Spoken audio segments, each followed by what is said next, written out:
Breaking news. অর্থ উপদেষ্টাকে অবরুদ্ধ করা দুঃখজনক। পেস্কেল ও সচিব ভাতা স্থগিত, বললেন প্রধান উপদেষ্টা।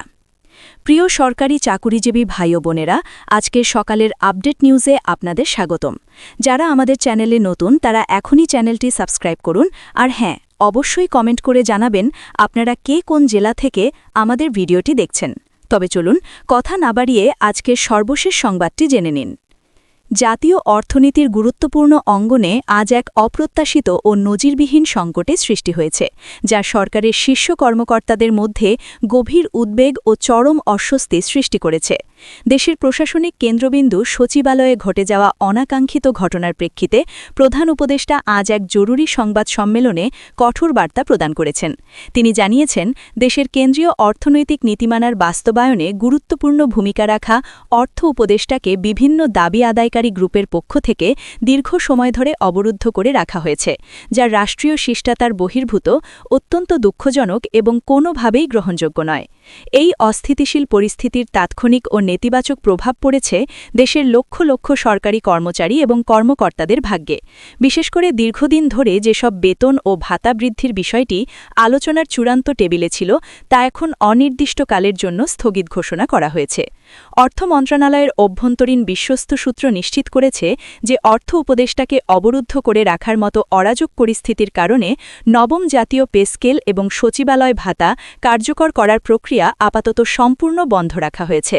সরকারি কর্মকর্তারা এবং নীতি নির্ধারকরা ইতিমধ্যে বিভিন্ন পর্যায়ে এই উদ্ভূত সমস্যার সমাধানের জন্য দফায় দফায় জরুরি বৈঠক ও আলোচনায় অংশগ্রহণ করেছেন। তবে পরিস্থিতি এতটাই জটিল আকার ধারণ করেছে যে কোনো ইতিবাচক বা চূড়ান্ত সিদ্ধান্ত এখনও নেওয়া সম্ভব হয়নি, বরং সরকার এখন কঠোর অবস্থানে যাওয়ার ইঙ্গিত দিচ্ছে। প্রধান উপদেষ্টা তার আবেগঘন ও দৃঢ় বক্তব্যে বলেন, অর্থ উপদেষ্টাকে যেভাবে তার নিজ দপ্তরে অবরুদ্ধ করা হয়েছে তা শুধু একজন ব্যক্তির ওপর আঘাত নয়, বরং এটি দেশের সামগ্রিক আর্থিক নীতির বাস্তবায়ন এবং সরকারি কর্মকাণ্ডের স্বচ্ছতা ও ধারাবাহিকতার ওপরও মারাত্মক আঘাত। তিনি প্রশ্ন রাখেন, জিম্মি দশা বা চাপের মুখে কি কোনো রাষ্ট্রীয় গুরুত্বপূর্ণ আর্থিক সিদ্ধান্ত নেওয়া সম্ভব? তিনি স্পষ্ট করে দেন যে পর্যন্ত না প্রশাসনিক শৃঙ্খলা এবং কাজের সুষ্ঠু পরিবেশ ফিরে আসবে, সে পর্যন্ত পে স্কেল বা ভাতার মতো কোনো ফাইলে স্বাক্ষর করা হবে না। এই ঘটনায় সাধারণ সরকারি কর্মচারীদের মধ্যে তীব্র উদ্বেগ ও হতাশা লক্ষ্য করা যাচ্ছে।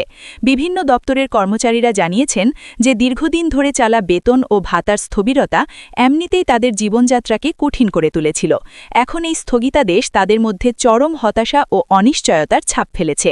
অনেকেই আশা করেছিলেন ডিসেম্বরেই হয়তো একটা সুরাহা হবে, কিন্তু আজকের এই ঘটনা সব আশাই পানি ঢেলে দিল। বিশেষজ্ঞরা মনে করছেন, এই ধরনের স্থগিতাদেশ শুধুমাত্র কর্মচারীদের ব্যক্তিগত অর্থনৈতিক জীবনের উপর প্রভাব ফেলে না, বরং প্রশাসনিক কার্যক্রমকেও মারাত্মকভাবে ব্যাহত করে। যখন প্রশাসনের কেন্দ্রবিন্দুতে অস্থিরতা থাকে, তখন মাঠ পর্যায়ের কাজেও স্থবিরতা নেমে আসে। সরকারি দপ্তরের কার্যক্রমে বিলম্ব, নতুন উন্নয়ন প্রকল্প বাস্তবায়নে ধীর গতি এবং দীর্ঘমেয়াদী আর্থিক পরিকল্পনায় অসুবিধা তৈরি হওয়া এই পরিস্থিতির সরাসরি ফলাফল। বিশ্লেষকরা আরও বলছেন, সরকারি কর্মকর্তাদের অবরুদ্ধের ঘটনা এবং এর ফলে পে স্কেল স্থগিত হওয়া দেশের আর্থিক স্বচ্ছতা ও নৈতিক দিক থেকেও বড় ধরনের প্রশ্ন উত্থাপন করেছে। এটি শুধু কর্মচারীদের ব্যক্তিগত আর্থিক স্বাচ্ছন্দ্যকে প্রভাবিত করছে না, বরং জাতীয় অর্থনীতি এবং সরকারি নীতি প্রণয়নের ওপরও সরাসরি নেতিবাচক প্রভাব ফেলতে পারে।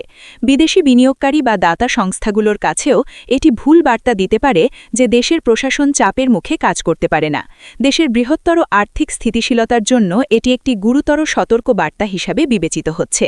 সরকারি সূত্রে জানা গেছে, পরিস্থিতির গুরুত্ব অনুধাবন করে প্রধান উপদেষ্টা এবং অর্থ মন্ত্রণালয়ের উচ্চ পর্যায়ের কর্মকর্তারা ইতিমধ্যে রুদ্রদ্বার বৈঠক শুরু করেছেন।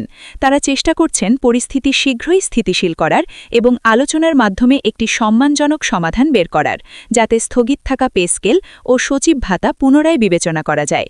তবে সরকারের নীতি নির্ধারকরা সাফ জানিয়ে দিয়েছেন, আগে শৃঙ্খলা পরে দাবি। এই প্রক্রিয়া যত দ্রুত স্বাভাবিক না হবে, ততদিন কর্মচারীদের অপেক্ষা করতে হবে।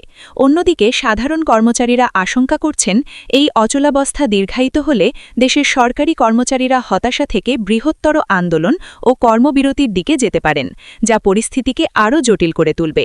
বিশেষ করে নিম্ন আয়ের সরকারি চাকুরিজীবীদের মধ্যে এ বিষয়ে সচেতনতা ও উত্তেজনা বৃদ্ধি পাচ্ছে, যা রাজনৈতিক এবং সামাজিকভাবে গুরুত্বপূর্ণ প্রভাব ফেলতে পারে।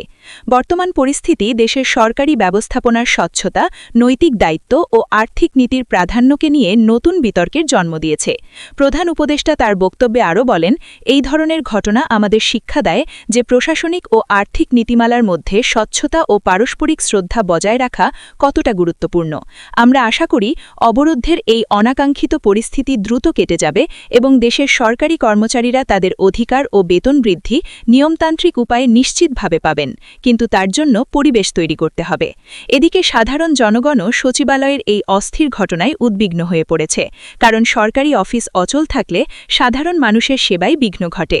বিশেষ করে যেসব পরিবার সরকারি কর্মচারীদের আয়ের ওপর পুরোপুরি নির্ভরশীল, দ্রব্যমূল্যের এই ঊর্ধ্বগতির বাজারে পেস্কেল স্থগিত হওয়ার খবরে তাদের দৈনন্দিন জীবনে বড় ধরনের অর্থনৈতিক ধাক্কা লাগতে পারে। বিশ্লেষকরা মনে করছেন, দ্রুত কার্যকর সমাধান ছাড়া এই পরিস্থিতি দীর্ঘমেয়াদে দেশের আর্থিক স্থিতিশীলতার জন্য ঝুঁকিপূর্ণ হতে পারে। দেশের অর্থনৈতিক কর্মকাণ্ড, সরকারি প্রকল্প এবং কর্মসূচির ধারাবাহিকতা বজায় রাখার জন্য পরিস্থিতি নিয়ন্ত্রণ করা এবং প্রশাসনের চেইন অফ কমান্ড ফিরিয়ে আনা এখন সরকারের সর্বোচ্চ প্রাধান্য।